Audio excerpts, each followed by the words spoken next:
Hey guys. So with the subject matter that Jenny is leading on today, we've just got some questions here that I'm going to try and answer from my point of view.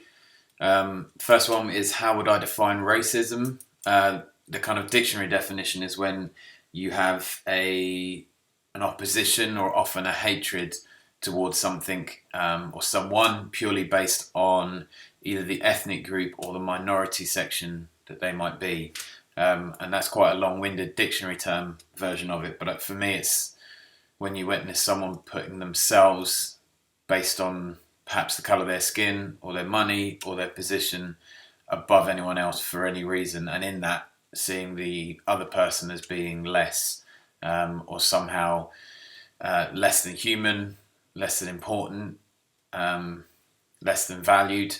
I think for me that's a good definition, a good understanding of it. Where have I witnessed racism and racial injustice? So obviously I'm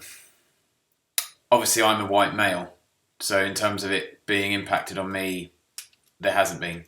I've never been made to feel in any way a problem for my colour of my skin or my background. I grew up in an area in Thornton Heath, which was quite a blessing because it was so multi-ethnic. When I moved and went to my secondary school, there were actually very few people of colour. In my first school, the one where I grew up in Thornton Heath, that was actually at least kind of 60-40 people of colour to people who are white. And that meant actually most of my friendship groups, most of the people who I would kind of hang out with, their parents were cooking all sorts of different foods, and I was effectively raised not really seeing and understanding what that difference was until, and I remember this vividly, being 8 years old. That's probably the age where I realised there were differences. Not only, I think, I was aware that we were different colours and we were from different places, but that it was a problem for them and they would struggle and it would be an issue in their walk different to mine. Happened when I was 8 and we were walking home from school, myself and two friends, both of whom were black. And on the way home, I grew up in the 80s, particularly in the 80s, there was an increase of a group of, I guess the descriptive term would be neo-Nazis, skinheads, who had very strong beliefs against anyone who was of colour. And I remember we were walking home, I was 8 years old, and they drove past in a van and started throwing bricks and racial slurs at my friends, but didn't in any way attack me. And I remember going home and my parents having to explain and unpack that. And I think in some ways I remember from that point on, all of a sudden it was as if clarity was starting to shape around me, and actually I saw what they'd done in that very aggressive, violent term was happening everywhere in lots of different ways, whether that was words or changes in society or opportunities that some people had and some people didn't have. So I think that's my experience of seeing the racism. I would not say I have experienced racism ever.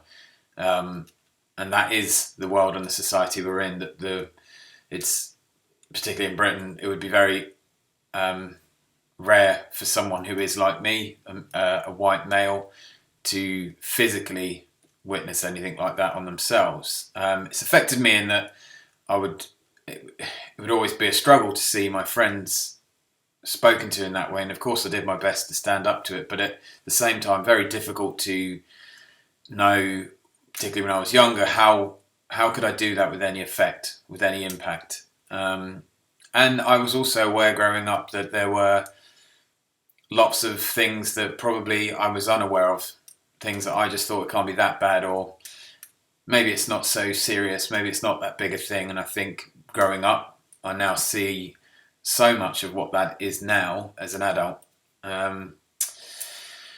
Another question here is, how do I think the world views racism? I think this year has shown us a lot. Everything that we've seen in the news, particularly in America, but very much here in the UK too.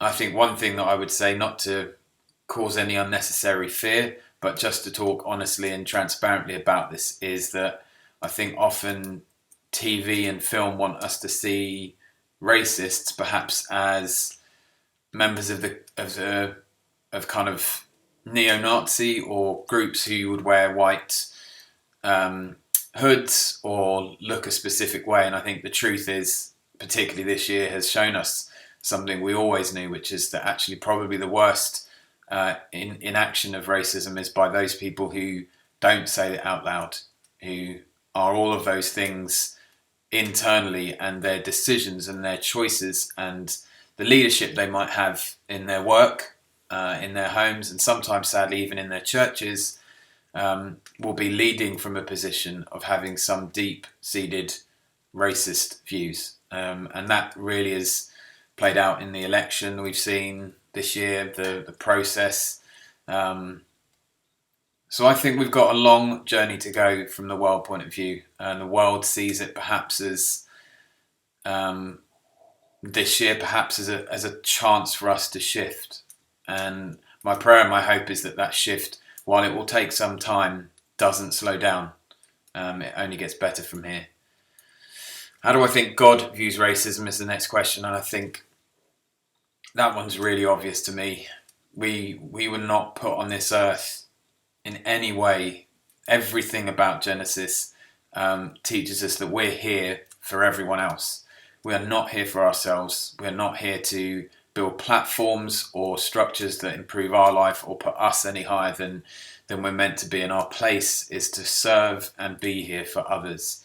So I can't see how any idea of what colour you are, where you're from, what language you speak, how you were raised, what food you eat, what culture you observe, I don't understand how you could see any of those things as anything other than the wonderful variety of how we love each other, how we care for each other, how we support each other. We are here for others. And so to see ourselves for any reason above, better than, more special than anyone, I think goes against that pure base creation of who we are.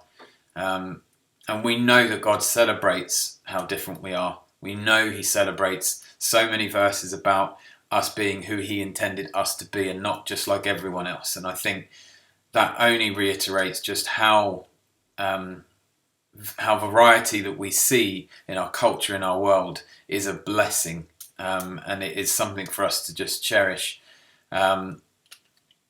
So I think it's a God thing that we are meant to love and be aware. And I think often there's a very dangerous statement when people think, well, I'm not racist, I don't see colour. For me, you should. It's beautiful.